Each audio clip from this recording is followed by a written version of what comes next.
Hello and welcome to the Dissidents Podcast, brought to you by the Institute for Liberal Values. This is where we talk about how we can strive for a world in which freedom and reason are at the forefront of all human society.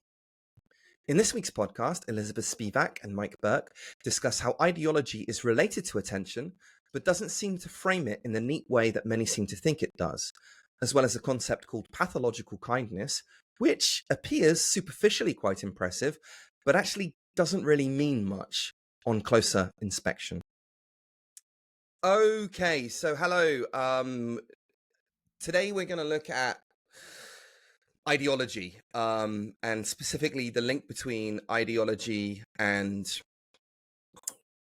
psychology, how we tend to filter things, I guess. How we distribute our attention, maybe?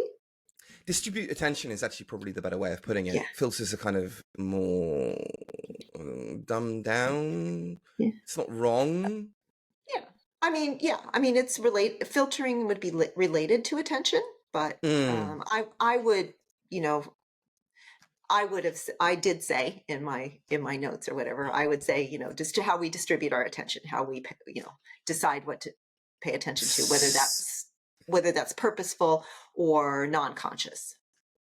So in other words, we tend to, if you are going to, if you've got your heart set, you've got the money and you've decided that you really, really, really like this car, right? You really, really want to buy this car. And imagine there are a series of articles, and let's say 50 of them are positive and 50 of them are negative. You're probably more likely to look at the positive ones if you've already made your mind up. Confirmation bias. Exactly. Right. Confirmation bias. Yeah. And so I think that's a little bit related to the things that we're going to talk about today, confirmation bias. But also, it's related to sort of like the availability heuristic also. Right. So, like I tell you, did you know that there's, the cars are now coming out in purple, say, and you're like, really, I haven't noticed any purple cars. And then, you start noticing purple cars because I have, suggested that you should start looking for them. So sometimes those, that can come from internal, biases, sometimes from external, because somebody suggests that you look for them.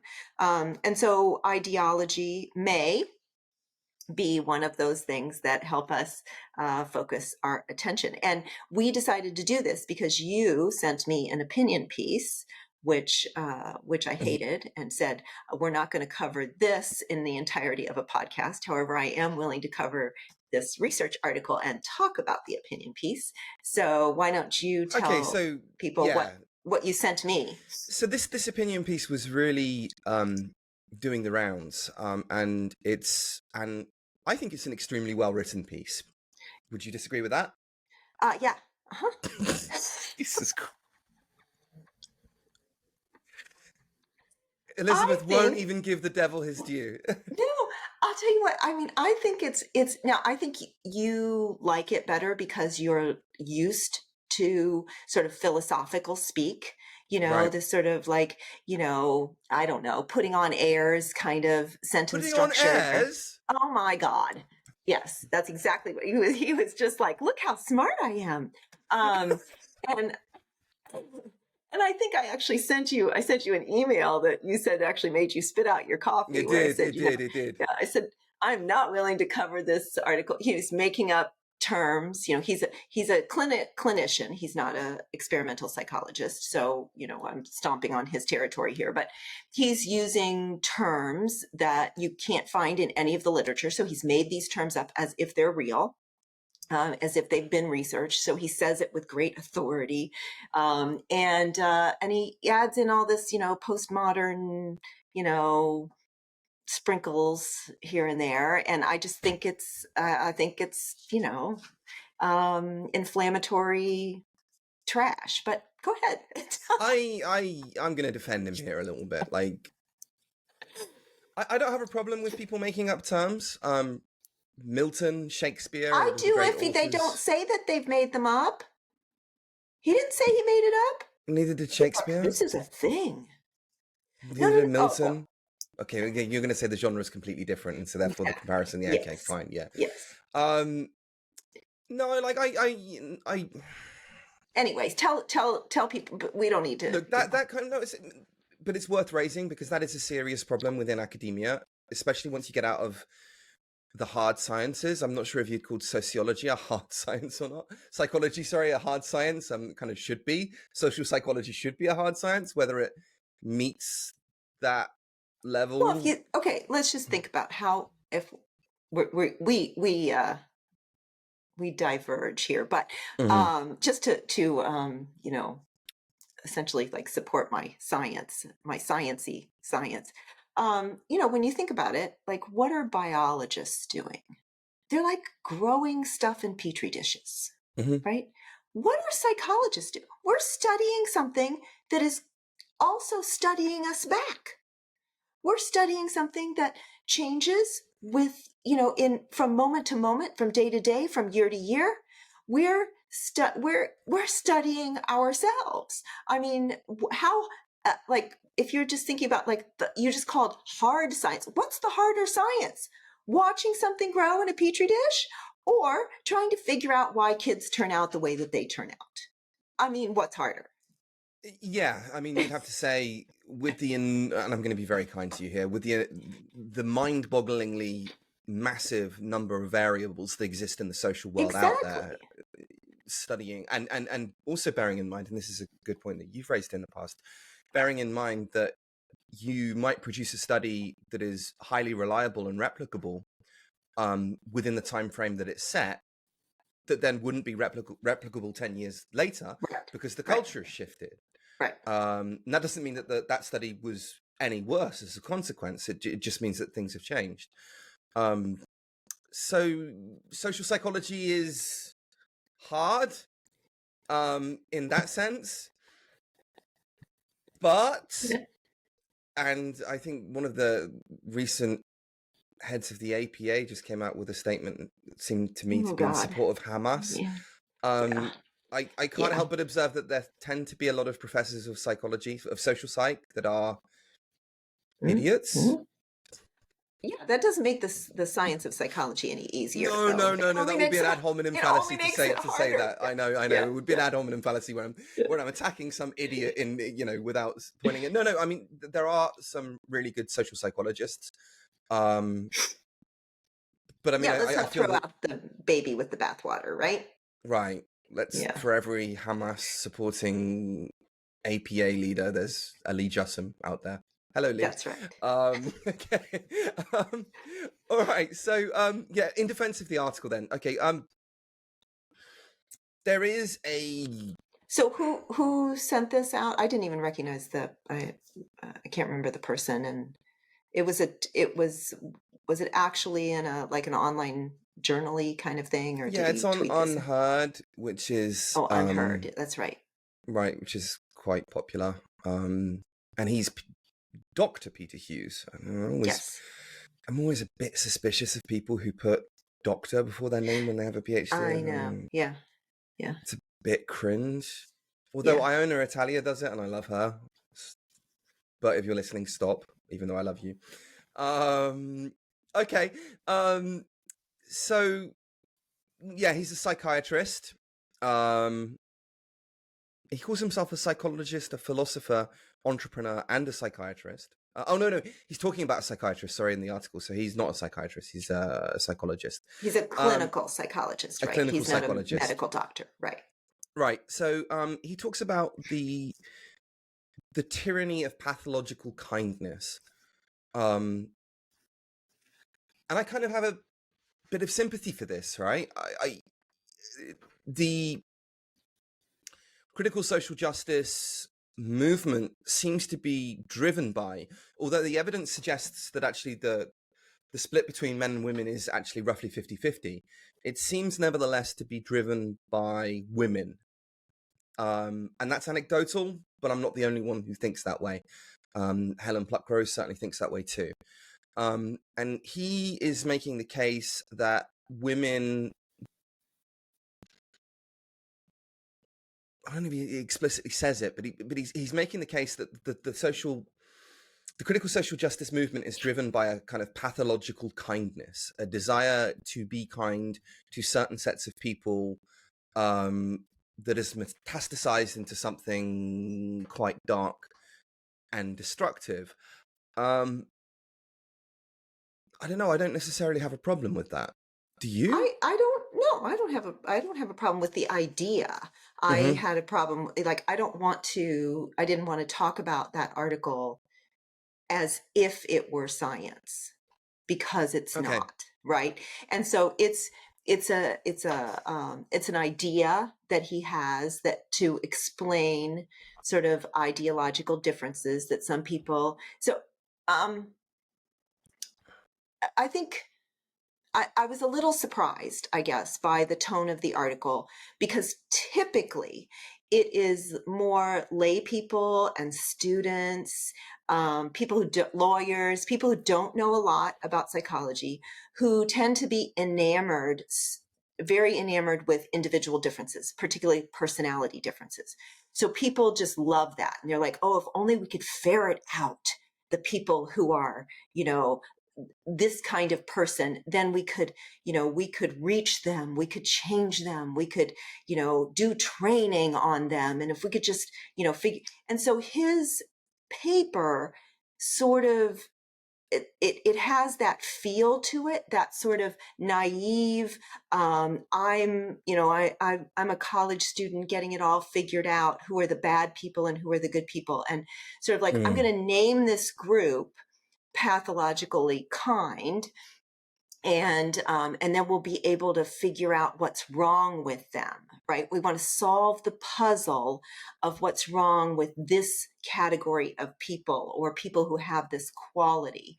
And so that's kind of what it's kind of unusual for maybe less so for a clinician, but kind of unusual for a psychologist to be sort of that enamored with a quality that's sort of like explaining, everything. So I didn't really like So this the is tone.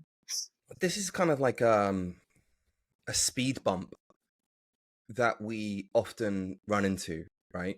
The kind of this frames many of the discussions that we've had. Is that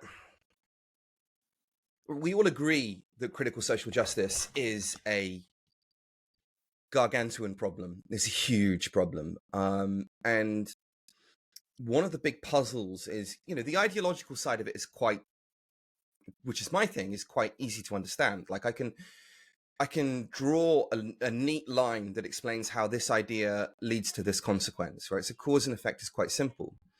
But the next challenge really is to look at, well, what is it that motivates the bad behavior, Mm-hmm.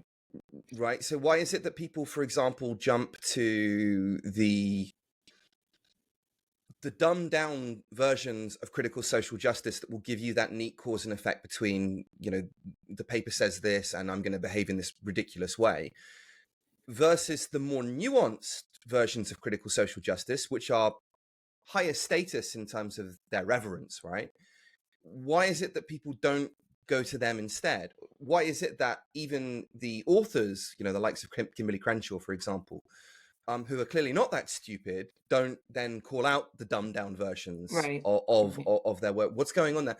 And there has to be some kind of psychological mechanism at play, we would think.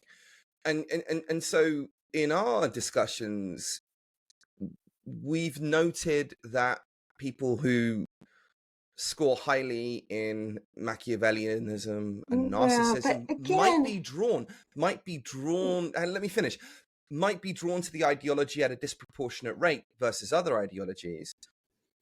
But that doesn't neatly explain it either. no, that's my point. Is like none of this stuff. I mean, this is why psychology is hard, because nothing neatly explains it. And it's fine to have, I mean, again, it's fine to investigate some of these things, but you can find vastly more Machiavellians who are not even Not doing that. even vaguely interested, Or right? completely against it.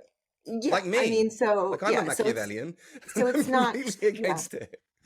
So Yeah. Anyway, so this guy, sort of suggesting that that this pathological kindness would explain an ideological bent, I think is it's sexy when you read it. It's like, ooh, we get this is sort of like you know, uh pro-social psychopaths. It's also sort of a sexy idea, right? So it's like, oh, maybe they're the ones rushing into buildings and saving people, firemen and, police officers or whatever. And there's a little bit of, evidence, that some score higher, on psychopathy scales.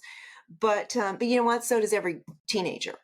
If we every single teenager scores high on psychopathy, because what are they into? They're into themselves, right, and making themselves look good and everything. So I just don't want to take it too far. And he really presents it not as if it's his opinion, but as if it's fact.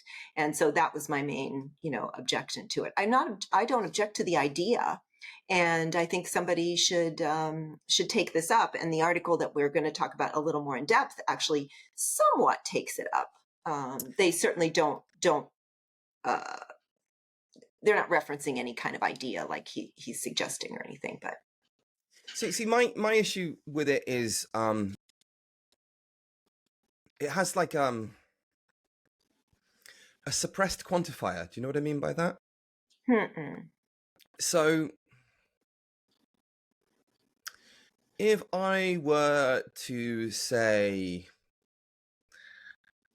men join feminist groups because they want to get laid, okay. the suppressed quantifier of that is all, right? I'm not saying all Oh, men. right.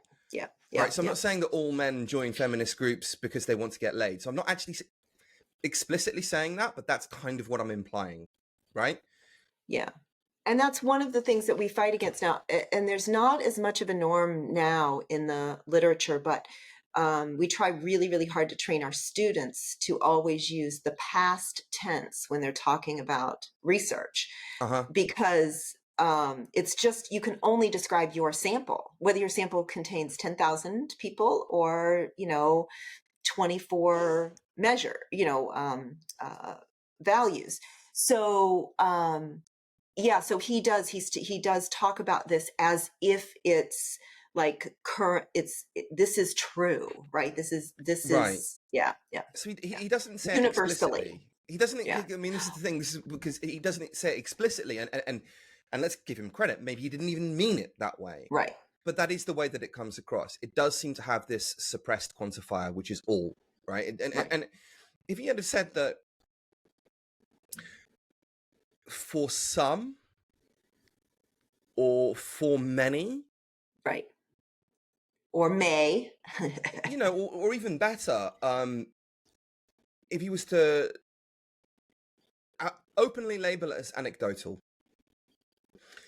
and say, in my admittedly anecdotal experience, much of the excesses of critical social justice seem to be driven by a pathological kindness.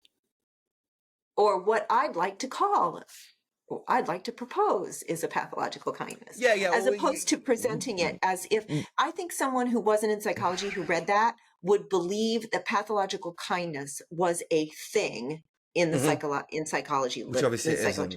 Right. That people had done research on this, and it was a personality trait that could be measured, and blah blah blah. So what he should say is, I would like to propose is a pathological kindness. Then he'd spend one paragraph defining kindness, another paragraph describing pathology, right.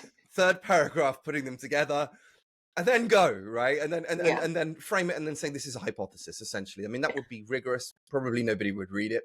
It would get the clicks and shares because people I would read it. You would. You'd be the only one. But yeah, I mean, that would be the rigorous way of doing it. So the article is not rigorous. It's not. No, it's rather inflammatory, and kind of like, get on board, get on the pathological kindness. Right, which isn't to say that he doesn't have a point. And I think that this pathological kindness is a part of it. It's not. The other thing that's kind of a bit annoying about it is he kind of presents this as if this is some new insight that he's come up with, and it's not. Like Right. there are loads of us who have been talking about this, and in a lot more depth than he does. But it's well written in the sense that it reads kind of well. I think it's got a lot of likes, it's got a lot of shares, but it's not. And here's where I think you have a really good point. It's not deep. No, but he uses language that to sort of like pretend like he's deep. And that's what I know that all academics do this. Like all academics do yeah, this, and it's really yeah, annoying. Like this is the yeah, kind of thing. Like I remember, the classic example of this. I was at a conference, and it was some bloke, especially education conferences are horrific.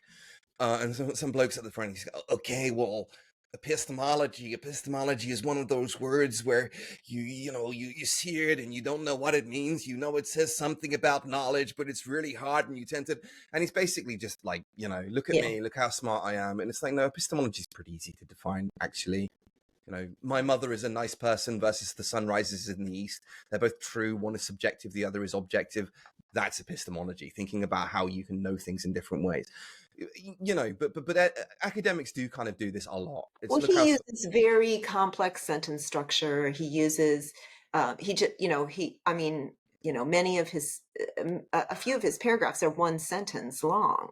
So, I just find I it used to do that. I used yeah. to do Oh, that. no, I think yeah. So, and I think that's why you're more comfortable with it, because I do think Right. that that's more common in philosophy and that kind of stuff. So I just think you're more comfortable with the writing style. It turned me off. So, I'm more comfortable with it, and so therefore I have like a higher degree of tolerance to it, I think would right. be Yeah. but that doesn't It doesn't bother you. It distracted me.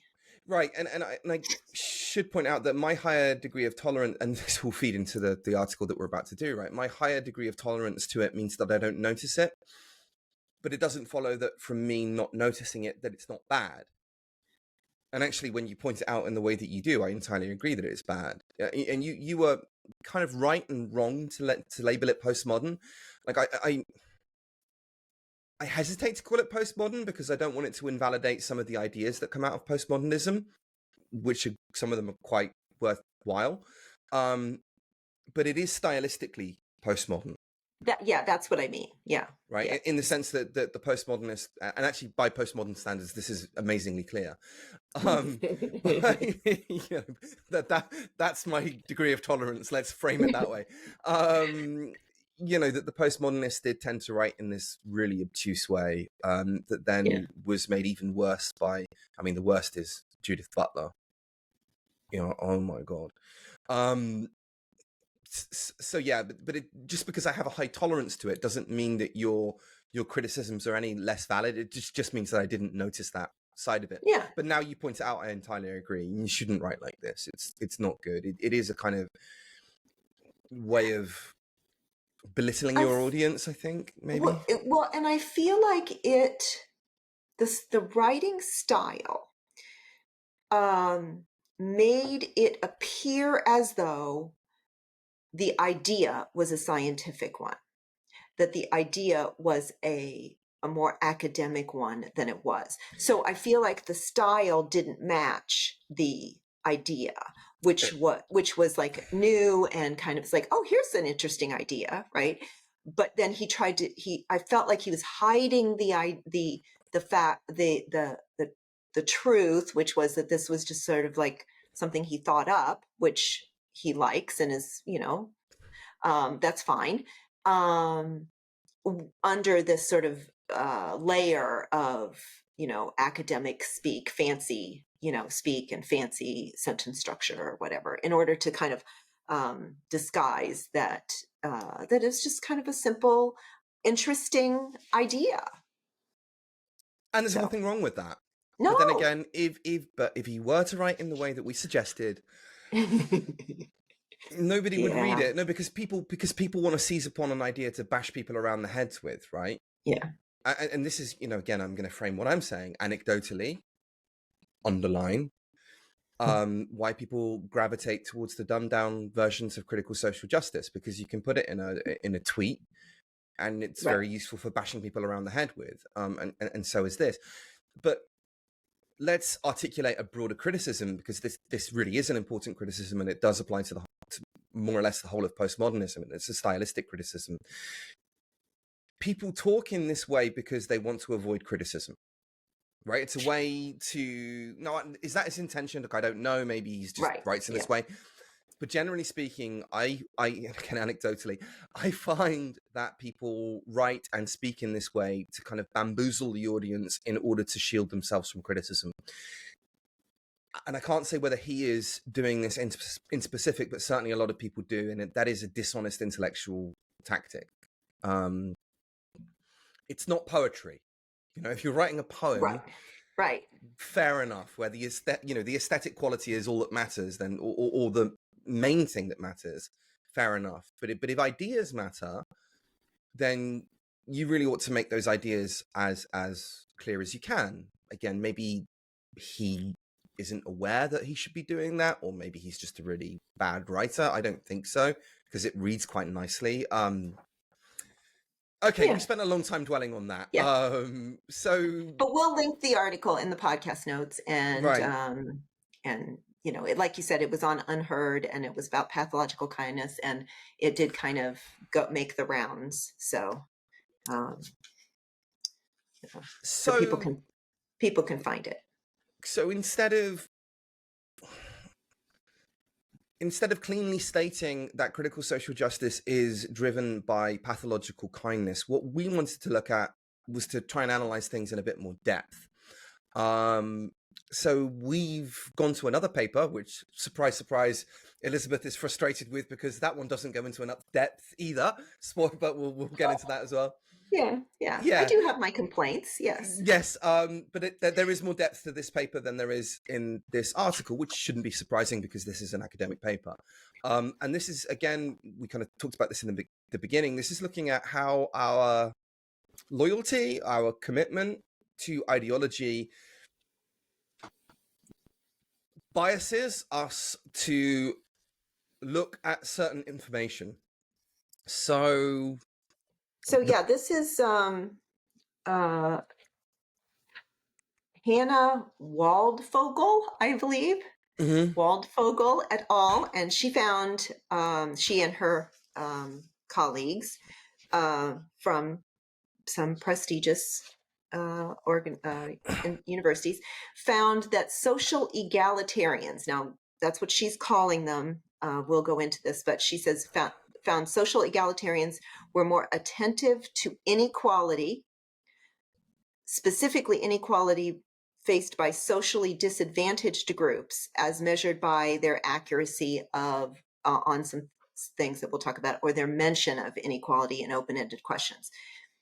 These social egalitarians were not more likely to see inequality that did not exist.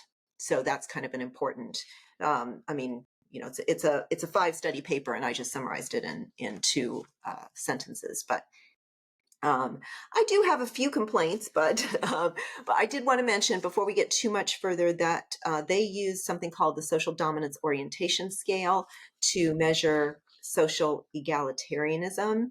So do you want to describe that? What is social dominance orientation? I just want to describe it real quick. What is high social dominance orientation, and what is low social dominance orientation? So, I'm actually just going to read a few questions, because I think it's going to explain itself almost. So these are questions on the social dominance orientation scale, which is what they used. So some groups of people must be kept in their place.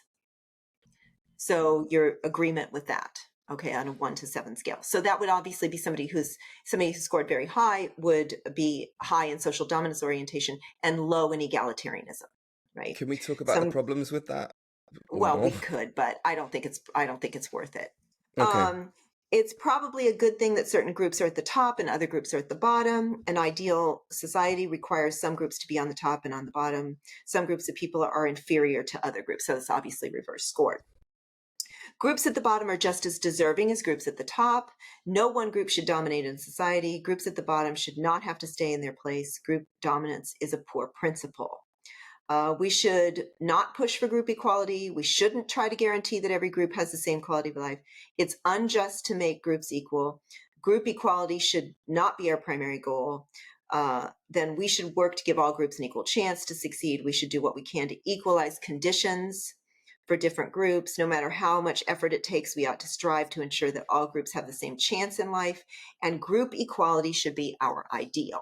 So that's now these are now, I'm certainly, now that I read them all, we don't need to pick apart each one, but just generally speaking, I think that most people would say, would be able to say there's probably some problems with that measure, right? I mean, I wouldn't be able to exist anywhere on that measure. So, What is a group? well, you just answer the question. Look, people who 18-year-olds who answer this question, or people who are prolific who answer these questions, don't try to pick apart every question like that. These are like Amazon Turk workers. They're not like annotating their survey or whatever. They're answering the questions as best that they can, which is the right thing to do. That is the right thing to do, not to say, oh, excuse me, what's, researcher, what's a group? The right thing to do is to answer as to the best of your understanding and your ability, how the question, most as to the best of your understanding. So the more that we pick apart the questions even as respondents, the worse things, the worse things get. So, but it is a problem in that, especially in today's society, there's obviously right and wrong answers to those questions, right? I mean, this is, that's one of the problems with these measures, is that it's pretty clear how you're supposed to respond. Now, Right. these technically would be, anonymous. I'm sure that they informed participants that they wouldn't be saving IP addresses or something like, some such, even if they were, that, their data would be aggregated, that they would not be identified. But there is still a sense that you're answering questions, you're on a platform to answer survey questions, that there's a sense of, the people kind of like judging, there's like, you're never free from that. And that is demonstrated, by the way, in the data, in that it is heavily skewed. So the low end of the scale gets far more, is far more densely populated. So the mean is, I wrote this down. The mean on the social dominance orientation scale, depending on the study, because I said there's 5 studies, is somewhere between a 2.6 and a 2.8 on a 7-point scale. So, the mean is quite low. Okay. Mm-hmm. And then the standard deviations are 1.3 to 1.4. And so, we have a distribution that's towards the low end. And when you think about, if a 2.6 in one of the studies with a 1.3 standard deviation, I mean, we've got some people who are scoring like they only answered one question out of 1 or something like that. It's like they're really scoring quite low. And so the majority of people were scoring higher in egalitarianism, if you want to flip that, low in social dominance and high in egalitarianism. So, they used that measure throughout, and it's not perfect. But look, there is no perfect measure of this kind of stuff. And so, it's easy for me to criticize. These people did, they did 5 studies with a total of 8,779 people in them. So they collected a lot of data. They had to pay a lot of participants. They got grants to do it. And so they convinced granting organizations to, that this was a good study. They pre-registered their studies. So is this research perfect? No, but it's I got to, sort of like you said, you got to give the devil their due, right? They did a good job on some But things. I need to push back a little bit here. You were kind of criticizing the philosophers by Yes. saying, "Oh, look at all of the wording and the rest of it," and that's valid. But as somebody who comes from that discipline, like I have similar criticisms of social psychology, right? Sure. For God's sake, you have to define what a group is, right? Because otherwise the question becomes, I know, and you're Well, saying, well, that's then not the researcher's fault. This is a validated, normed scale. So they don't do this. So it says show how well, much you favor I'm or not oppose each. necessarily. Yeah. I'm not saying it's their fault, but it really does impoverish the quality of any data that is produced from it when things aren't clearly defined, right? And okay, you can say, well, then use your imagination, but then I'm going to say, well, okay, should some groups be subordinated in society? Obviously, yes. Obviously, You yes. no, here's the thing. No, Murderers, no, no. murderers are a group. You are overthinking this. This is not what most people do when they take a survey. I mean, Some it's just people not. do. Very few, and those people tend to get kicked out of the final data analysis because their data is no good. The data is trash because they overthought every single item and every single question. I mean, I've had surveys where people annotated a 17-page survey where they wrote things like that. I mean, that data. I mean, they spent hours doing that, and I threw it away. I just didn't even use their data because they clearly spent too much time analyzing the questions and not enough time and not they weren't able to answer my questions, and that was so clear that that it wasn't worth keeping their data. So I agree with you in some ways, but I don't agree with you in other ways. There is no perfect scale, and no scale can define every term. It just can't happen. So you I you think know we could do a lot better than not defining what groups are. I don't think it would be very difficult for us to put a definition of groups, right? Groups, for example, as defined by ethnicity or gender, that's not what they rather but than that's yeah, yeah. I mean, that's not what they could have done that, but it I get the that it's the not in the established pattern of what has been yeah. done, and you need to replicate things as they were, because Well, they would have had then to have that ties research. into Yeah, they would have to create previous and data. yeah, yeah. Fine, and I get that, I just think we're belaboring a point that's kind of it's no, but moot. no, It it's doesn't. not. But this is the philosophical criticism of a lot of social psychology. It's not moot, and you shouldn't Well, be we're never going to rejecting. get to talk about the studies. We can reject them. We can not talk about this because they had a bad measure. I'm We not can do suggesting that. that we don't talk about it. I'm just saying that's not what I'm saying. That's a straw man, Elizabeth. I'm not suggesting that we don't talk No, about the I'm study, at saying we're least, not going to or I get anywhere. wouldn't We're be 45 here. minutes in and we haven't Okay, even talked about the study it yet. is important. We can, this is an important criticism. Anyway, as long as we can label it as I give important, that. we can move I on. give it to you. I give it to you. I just say that we can't do anything about it. So, you know. And most people are just relatively mindless and are just going to go through the motions. Okay, let's move on. That's Going also through the criticism motions. of participants. So, Right. yeah, yeah. And people in Okay. general. Yes, and people in And a general. valid one. So in study one, participants were shown photographs of urban scenes that were either neutral or that had that they called them either neutral or unequal.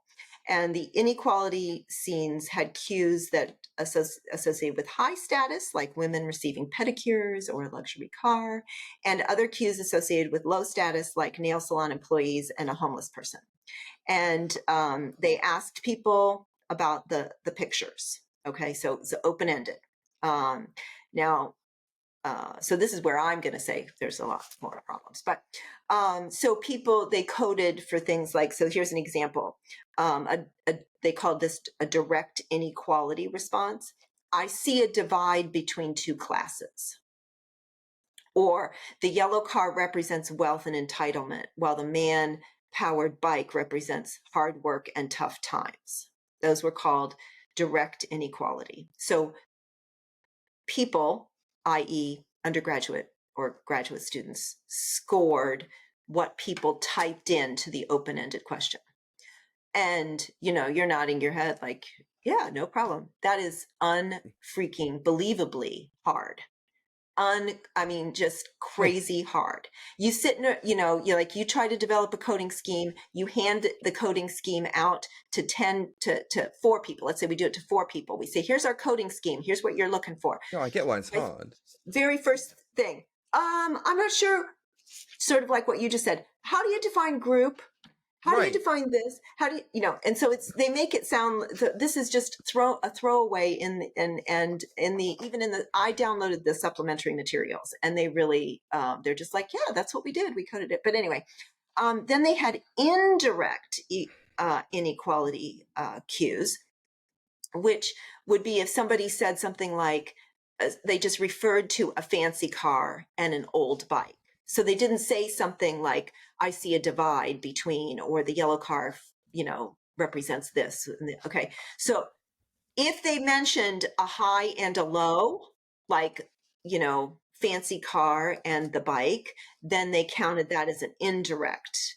So there's a lot of like wishy-washy, stuff going on in here. And another little, like minor technicality, when you go to the supplementary materials, it turns out that study 1 was actually 5 studies.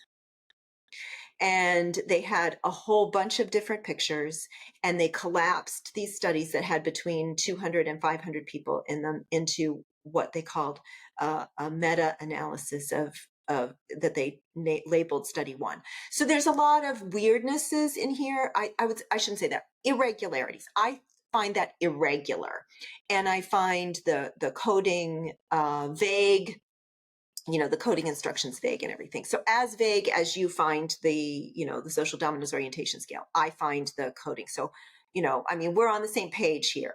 Coming at it from So, slightly different angles, but yeah. well, yeah. No, and I see So where you're coming from as well, completely. what they found was that people who scored lower in social dominance orientation, who were labeled egalitarians, were more likely to naturalistically,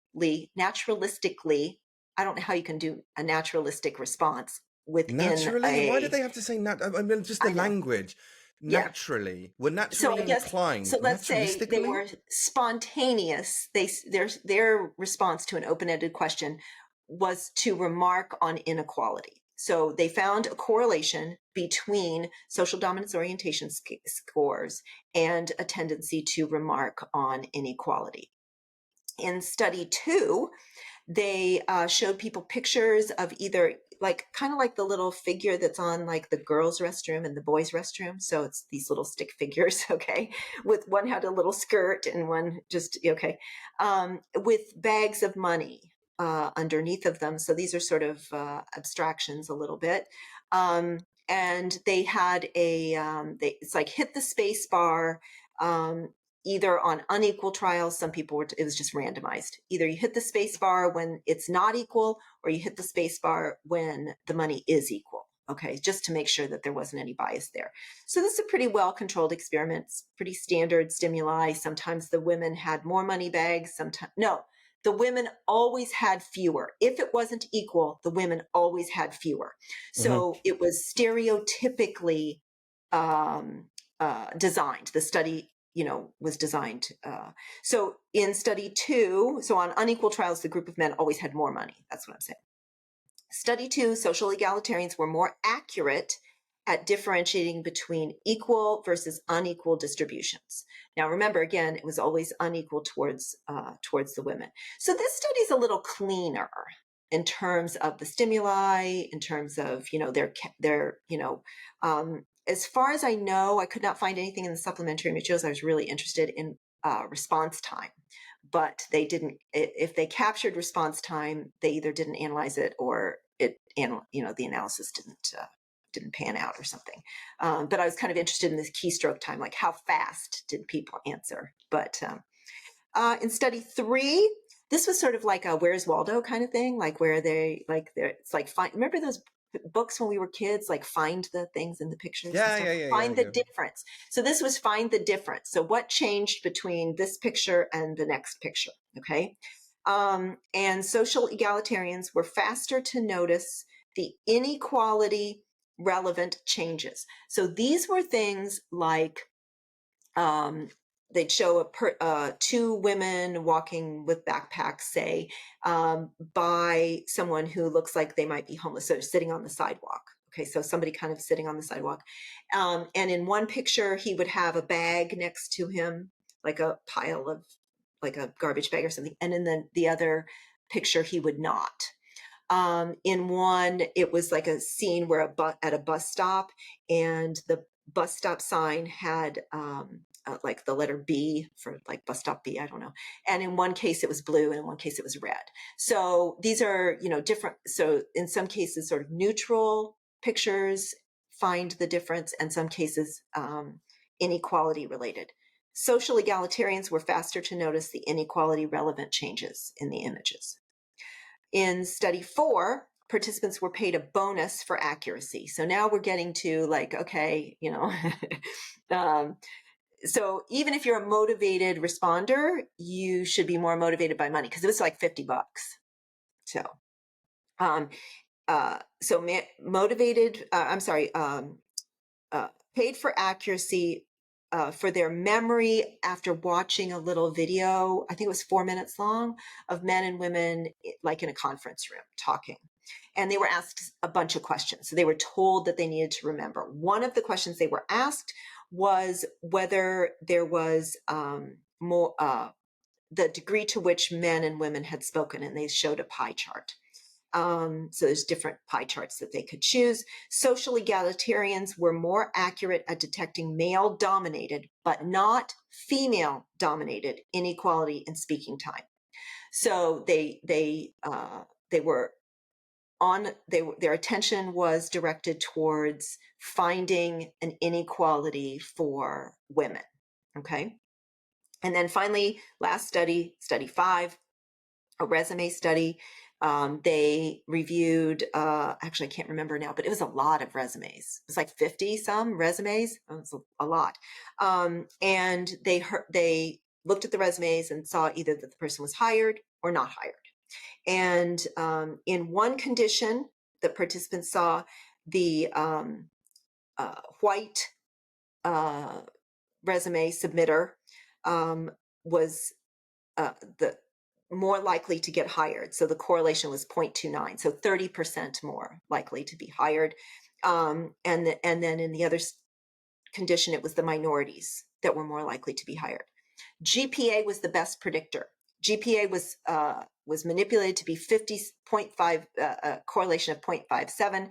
So they, 57% more likely to be hired if you had a good GPA. GPA being grade point average for those of us who aren't Americans. Yes. Oh, so that's not your Yeah. terminology, huh?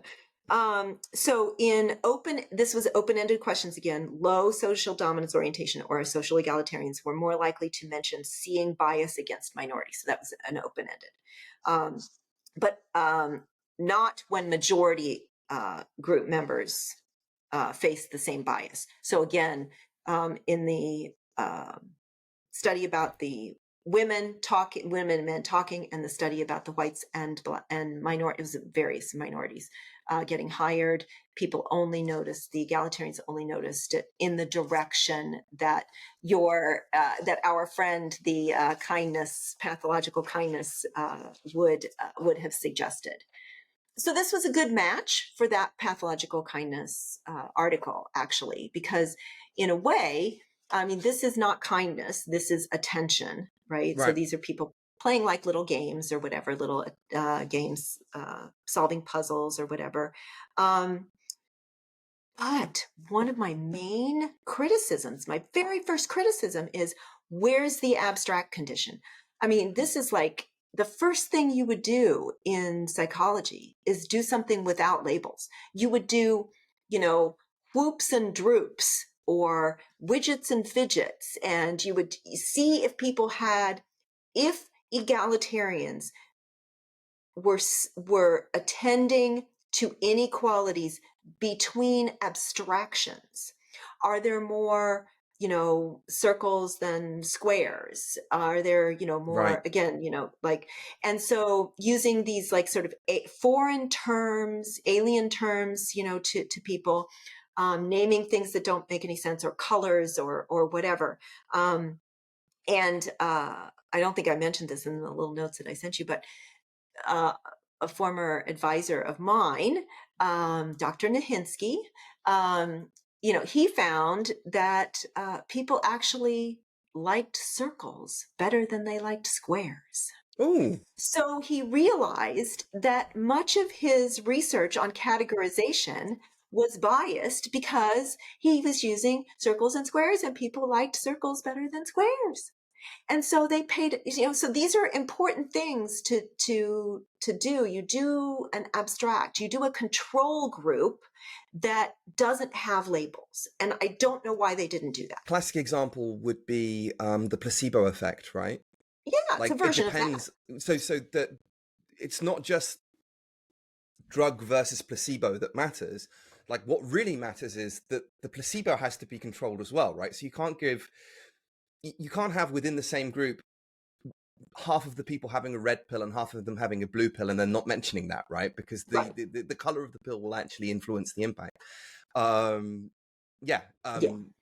So I'm very critical of them for that. I think that the editors of the journal should have asked for that. And maybe, again, even if it were in the supplemental materials, like, oh, we did a control study and didn't find an effect, you know, uh, or we did, and it's in the, but I mean, I just feel like that's really like standard stuff in a cognitive experiment, that you do something abstract as a control. So that really annoyed me.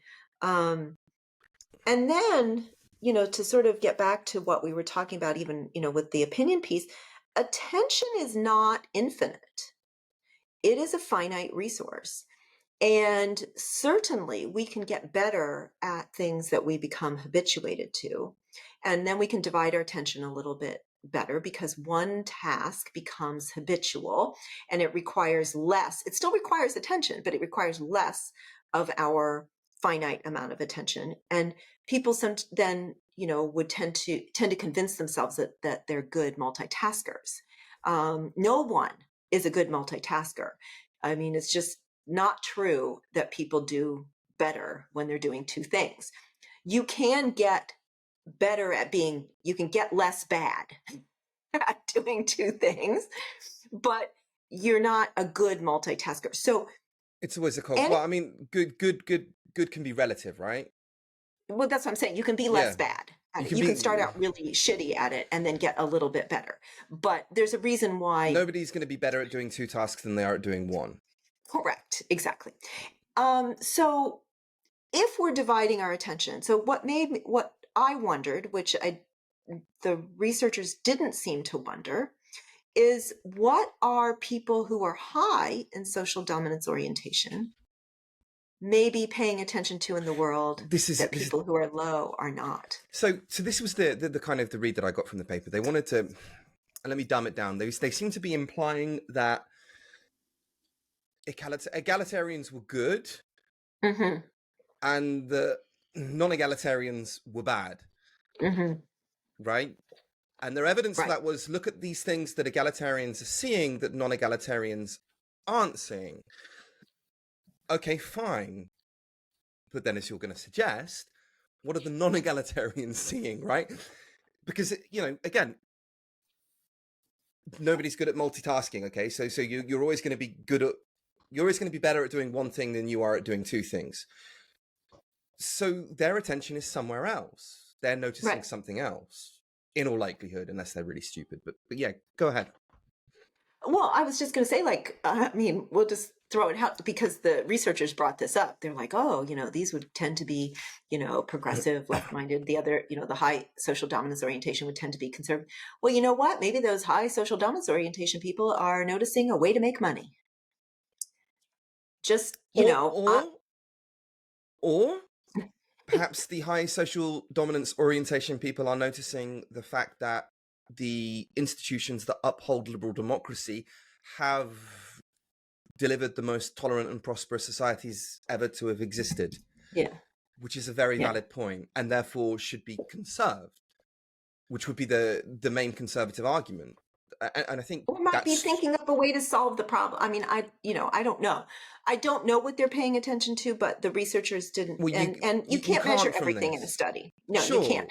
Sure. And certainly the idea that, and I totally agree that they're arguing that the egalitarians are the good Are the people. goodies, And right? yeah, and that's I mean, that's annoying, but that's how you get things published. So, in these days. That should be how that should be. Not throw your article out, but that should be. This is you need to spend 5 minutes, right? Because Right. writing that Editing up is would take 5 minutes. yeah, Like I could exactly. do that in 5 minutes, not Just even adding that meanly. paragraph. Yeah. And Add a paragraph.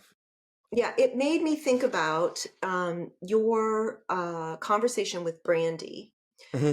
where because I had just listened to Oh, okay. that podcast. I don't listen to myself, but I listen to you when I you're don't on listen to podcast with myself. somebody else. Maybe we should, but Maybe. we don't. But she mentioned the the Me Too movement, and Believe All Women, and that that wing of the progressives. um, those same people, I mean, this is a hypothetical, but she's like, those same people seem to be directing their attention away from atrocities against women committed by Hamas. So they're saying, oh, but so now it's like, well, it's hashtag Me Too or Believe All Women when the women are oppressed. But now we're looking over here and we have a different oppressed oppressor model, and so the women's aspect of it, we won't attend to that now. We will attend to this other stuff. So even the idea that the egalitarians are the good people, their attention can be on the wrong aspect of an egalitarian, um, you know, sort of topic or whatever. And I'm calling that wrong because of rape, murder, kidnapping, all that kind of stuff. I'm not making a political statement. I'm leaving that to other people, but certainly directing their attention away from harm to women in one case and directing their attention toward it in another. So this is one of the reasons why anti-Semitism is so pernicious. Because regardless of whether it's true or not, Jewish people are seen to be successful.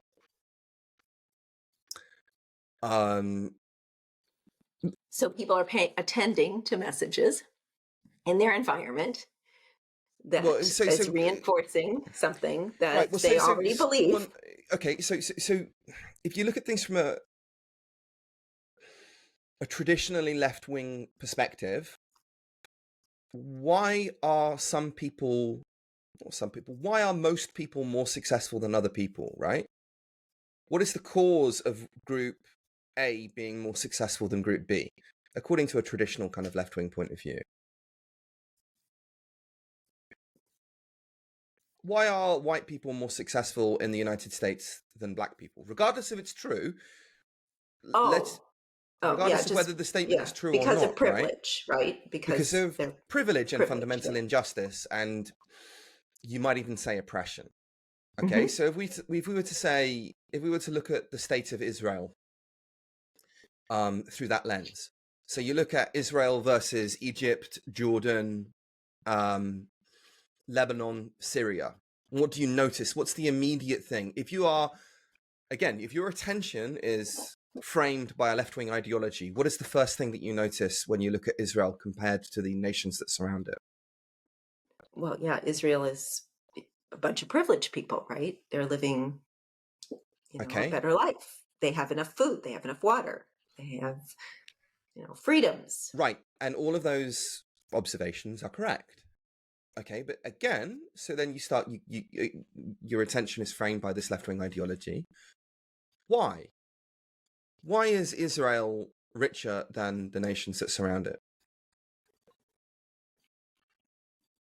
I mean, the same answer is they're privileged. Well, They're oppressing the there, others. right? Because They're privilege, because colonial. right, They because got privilege this. can be privilege should be a neutral term, right? That there shouldn't, and this is why I kind of like I hang up on privilege, because there's nothing per se wrong with privilege, right? The thing that's wrong with privilege is that other people don't have it. But Right. it doesn't, if you're privileged, it shouldn't mean that that's a moral failure, right? It's good. Privilege, great, wonderful. That should Let's be, if spread it anything, a around, good though. thing. Let's spread the privilege. Let's find how we can afford those privileges to Yeah. more people. It should never be, and the fact that, you know, you're using it in such a way, like you're using what should either be a neutral or a positive term in a negative way, kind of Mhm. underlines the problem, right? And so they make a correct observation. They look at the state of Israel and they say that, look, Israel is more affluent than the societies around it. How did it get there? Well, did it get there from Israel doing well on a series of challenges? Are there cultural reasons why Israel is doing better? They don't Or even did look they at those get questions. It's right? They just got there oppression. by They got oppressing there by other, screwing right? everyone else around, And and it's and zero so sum. yeah. So And so I therefore really that thought that justifies, you know, hatred against Jews.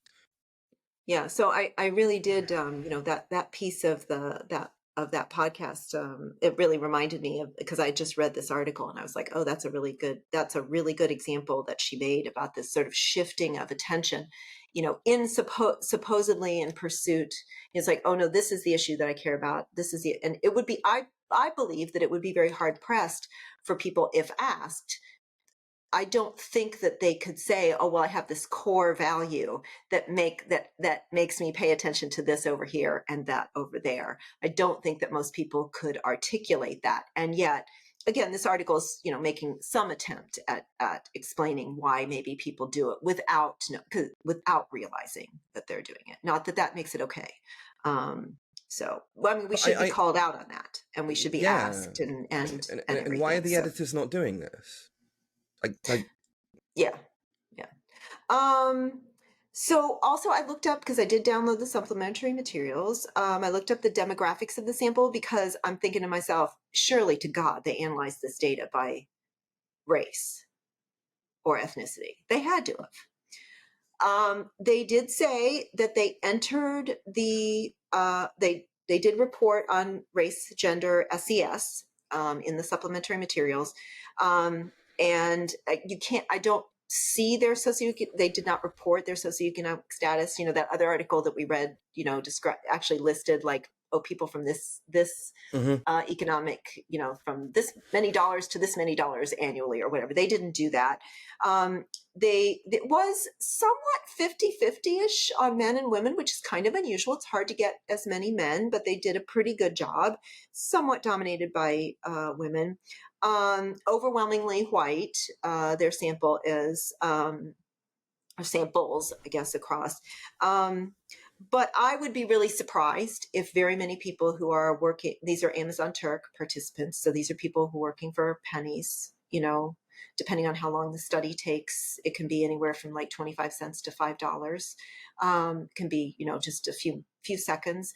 And it's hard to rule out bots and that kind of thing. But there are ways, but it's hard. I would be really surprised if there's too many executives in this, you know what I'm saying? Like, these are most likely not people who are making a lot of money that are in an Amazon Turk study.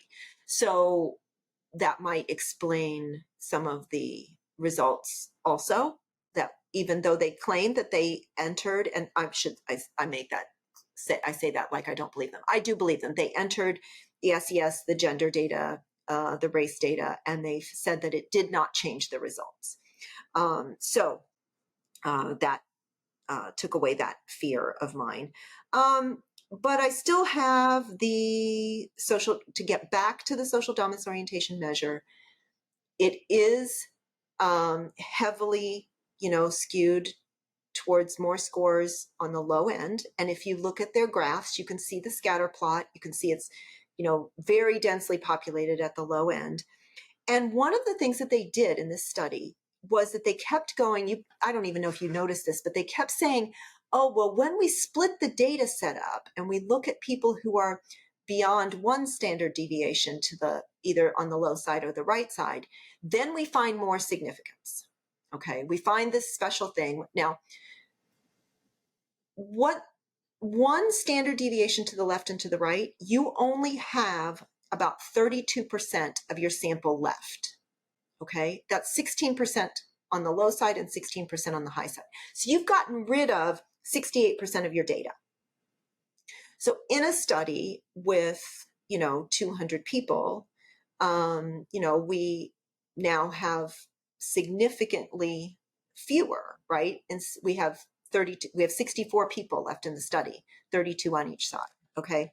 So, in a study with 200 people, which some of theirs had about 200. So we have gotten rid of essentially all of their analyses. They got rid of the people in the middle. They got rid of the people that scored in the middle. Just your average people who have who answer a little bit low on one question and a little bit higher on another question, just like, kind of on the low to medium side of these things. So that kind of gets to your sort of criticism of the measure, right? That it's sort of, you got to get rid of the people that answered in the mean answers in order to have any results. Think about the two standard deviations. Some of their analyses were based on two standard deviations, either on the low side or on the high side. Two standard deviations on the low side is essentially zero. They answered, they're extreme egalitarians, okay? But two standard deviations on the other side is ridiculously high compared to these other people. These are, compared to the most people, these are high in very high in social dominance orientation. When you got it, that's, how many people are left in your study then? Only 2.5% on each side. Wow. Now, if you, that's like just a handful of scores that you're analyzing at this point. So that seemed to be a reach. That seemed to be a real reach to me. Overall, the relationships, although they're significant, they are extremely small. Correlations like 0.1, okay? What you do in order to measure something called effect size is you square the correlation. They are explaining 1% of the variance in what people noticed. Again, it's significant, okay? And if you have an autistic kid, you care about explaining 1% of the variance. You're like, holy crap, I want my kid to get better. And if 1% of the variance is explained by amino acids that I can, give my kid twice a day, you're going to just say, screw it, I'm going to do it because maybe I'll get a little bit of an improvement. But here on something that people attending to something as they move about their world or don't attend to it, explaining 1% of the variance of that is nothing. It's just nothing. And in their discussion, they do say this is not real life. This is a study, that kind of stuff. So in real life, can you imagine how little variance they would be explaining in terms of what people see? Even if we could identify, if we took the personality, the route that your opinion person was saying, like, Right. these, pathologically kind people. Let's just say that we could identify these people. We can give Right. them this crappy Which we social can't. identity. Which we can't. can't. No. But imagine we can. Yes, imagine that we could, that we get the world cares so much about this that they say, look, we got to spread egalitarianism. We got to get rid of those high social dominance orientation. Everybody has to take this survey. The high SDOs have to go over here and the low ones go over there. And that they got to get training and we got to fix them. What are we going to cure? 1% max of their attentional biases. It's comical, right? Right. So if we can identify, let's say we can correctly do it. Let's say we can identify that, I don't know, a disproportionately high number of people in critical social justice movements score disproportionately high in narcissism and Machiavellianism. Well, we should go with pathological kindness. We should stick with pathological the topic. kindness. Yeah. Fine. No, but because there is some evidence for So we'll Machiavellianism and narcissism. yes. But all right, let's go with pathological. It doesn't really matter. So we identify these people, and then we've got a set of, let's say, 200 people who score highly in pathological kindness, what percent of them are going to be critical social justice advocates? Exactly. Right. Like, yeah, Most this of is them the wouldn't be, right? In all no, this is likelihood. the Linda problem, right? Where the So you've got conjunction it. fallacy. Yeah. So you might have it that the Yes. ideology is drawing in a disproportionately high number of those people relative to ideologies. But what does disproportionate mean? Yeah, exactly. Like 10% more? Probably not even 10. Probably not even that. Yeah. Yeah. So Mm. because the person who is, you know, like really low, let's say two standard deviations, on the negative of social dominance orientation, also has to be someone who gets exposed to this in a way that they it's not in a postmodern way that they understand, right? To the dumbed down version, let's say, they also have to be exposed to it and have opportunities to act on it, and so on and so on and so on. Well, no, they would have to be So, exposed to it, but even if they are exposed to it, right? oh If they yeah, were I mean that's what I'm saying. Yeah, I mean if there's a they're in whole bunch a of steps. conservative Christian context and they're one of these people who would neatly fall into these categories, they have all the personality traits, but they're growing up among Christian conservatives and they're exposed to critical social justice, the chances are they're going to reject critical social justice Yeah. with gusto. So Um, I have a funny example. So I used to right. teach criminal behavior a lot, criminal behavior and forensic psychology. I used to teach that quite a bit, and the students were obviously they're quite enamored with neurobiology, and they've grown up with CSI and all that kind of stuff, and so that and uh, there's some research on criminal psychopaths. Okay, and so there's maybe 7 or 9 people in a study. I mean, how many psychopaths are you going to find that are going to participate in a study And also, that are allowed? what is a psychopath again? Because that's Well, important, again, right? well, these would be people who scored high on an High on the interview trait version. of type Yes, psychopathy, right? yes, exactly. Because no, because this is And it's a important because very psychopathy is a involved trait, not a person. it's a very exactly and it's a very involved interview process and everything. So Mhm. anyway, so a lot of these studies have like 7 people in them or maybe 9 or whatever, and they scan their brains and that kind of stuff, and they find, oh, out of 7, 4 of them had this or whatever, 3 of them had this other thing. And so my students are just so enamored with this. They're like, oh my gosh, we're going to solve criminal behavior and everything. And so I'll ask them, I said, well, and I do this with a Bayesian analysis too, but I also just ask them, so, you like this a lot. I said, I'm wondering like how, you think we should implement this? Oh, yes, we should definitely implement this. And I'll say, okay, well, so all of you are ready to have your brains scanned in an MRI or fMRI machine. And if your brain looks like one of the 5, then you're willing to either be prophylactically incarcerated, maybe sterilized so that you won't have any children, and or maybe even killed to save humanity.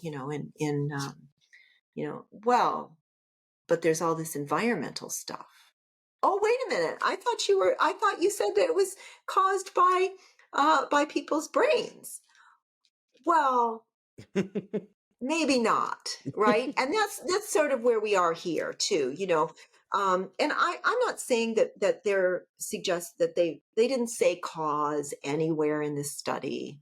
They did not say that, but I agree with you, they definitely sort of implied that this would be something that maybe would explain the ne'er-do-wells in society, and that maybe this would be something that, so again, it worries me. Like we did, well, that it hasn't been released yet, but we did an analysis of a anti-racist training Oh, that program was that fun. eventually will be released whenever, And but much hilarity will be had by all. yes, exactly. But this article, it's almost suggesting like, oh, we should add this. We should add sort of a training that would train people to pay attention to, something in their environment, these things in their environment, and it would, sort of have this wonderful effect on society. And And they don't say that, but It seems to be there. No, but it's you know, kind of, yeah. there's this. It seems to belie this kind of binary thinking that there are good and bad people, right? Oh, we Yeah. noticed that the egalitarians, they didn't see inequality that didn't exist. Okay, fine, great. Maybe they're good at spotting something, although what are they spotting, right? Because these examples are abstract and fictional, so are they actually spotting anything at all? Well, no, the one was a conversation. It was like a boardroom conversation or something. Okay, They so one they of them watched the was, film. but the bike and the Um, taxi. yeah, the pictures, and again, like I said, it's sort of buried in the supplementary materials. Like study one with the pictures was actually 5 studies that they collapsed. They had some problems with some of the pictures and that kind of stuff. So yeah, I mean, it's a good little study in turn. I mean, 5. Again, it took a lot of people a long time to do this, and they convinced people to give them money because it's very costly to do this. Um, it certainly isn't the end. It is certainly not the end. It's an interesting idea, and I think in combination with this idea of pathological kindness, it's an idea for a program of research, not just one study. And I'm sure that, I mean, this is a very recent paper, so I'm sure that there will be more uh, coming from this lab. So, in conclusion, I think that we can throw out their suppressed finding because they don't actively say it, but it is suppressed. That the people they label egalitarians are good people, and the people they label as, what do they call them, non-egalitarians, are bad people. I think we can just throw that out. Yeah, That's yeah. trash, and they shouldn't be implying that. That's deeply silly. Um, We're different. We see different things. right, and they should have said, look, we find that these type of people have their attention tuned to this, and they see this, and they're better at seeing this than this other group of people. But they should have said this may very well be because this other group of people, their attention is attuned to something else that may equally Yeah. be, And it maybe of would, equal or even greater importance. yeah, wouldn't it We be have no fun to, idea. yeah. And maybe there'll be another paper where Right. they actually investigate that. And that would But be awesome. I mean, it but would be really fun. they really should have said that. We had, they should have said this may be because group B, their attention is probably drawn to something of potentially equal or even greater importance. We have no idea because we Right. don't know what it is. Right? So we can't pass any Well, judgment upon that. and I would also say that even the implication that these sort of signs, whatever they are, of inequality, it is implied that they don't ever question that would be important to attend to, and maybe it's not. Mhm. Like they just the very assumption Right. that these are important things to pay attention to, that these are good things to pay attention to. It's not presented neutrally, like you just sort of described it. Like, are you attending to the circles or the squares? Oh, it turns Right. out people like to pay attention to the circles, and so they start with the underlying assumption that there's good attention, not only that there's Yes. good people, but Yes. there's good attention.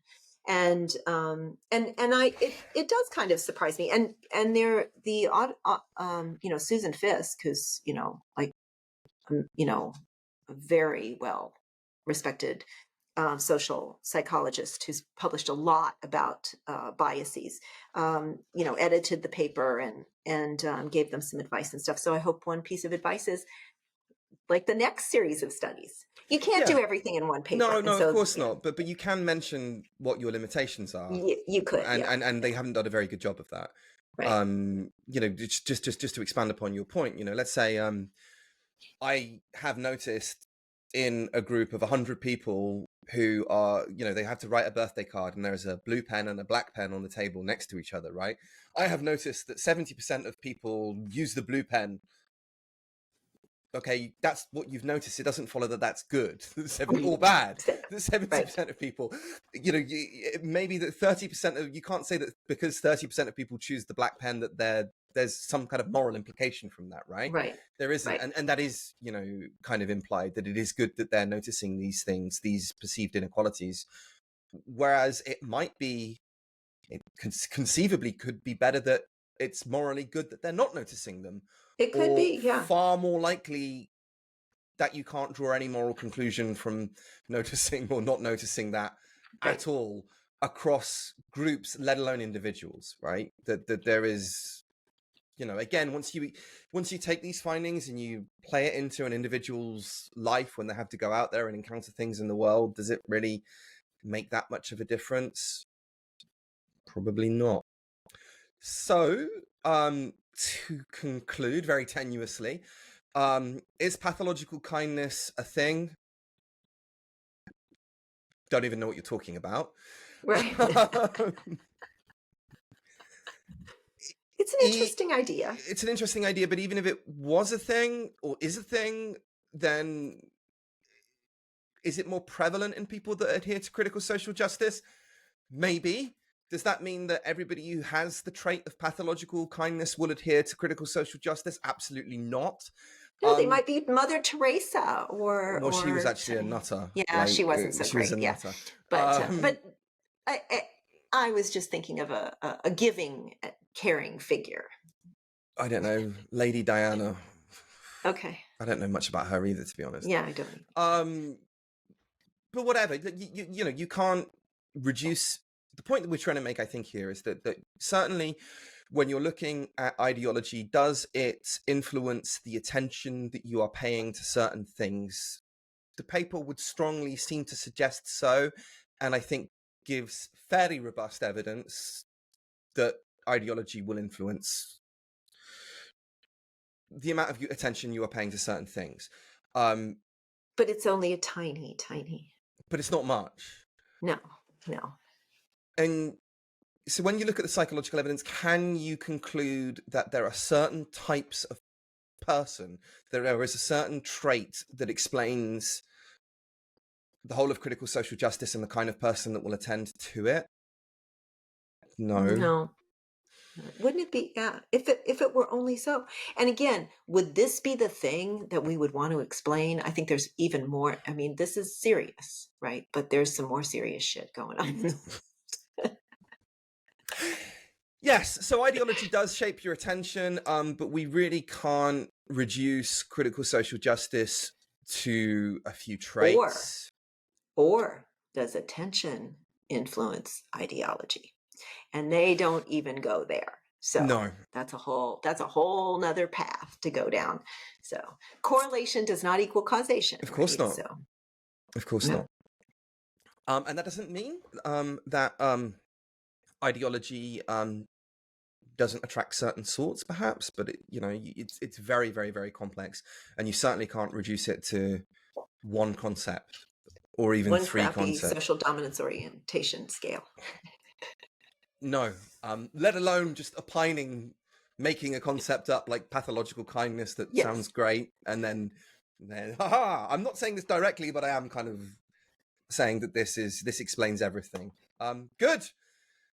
And on that note, critical social justice is a real problem. It's bad. It's causing all kinds of cancellations. We're not trying to downplay it at all. We've been the victims of it, but we don't think that you can oversimplify and reduce it to one concept, one behavior, one type of person, or either three concepts or four concepts. It's a lot more complicated than that, and we shouldn't be demonizing people because they happen to score high on one trait or another, because in life it takes all sorts. Yeah. And especially you shouldn't be demonizing people because they correspond to some abstract trait that you've just made up. Right. Okay, good.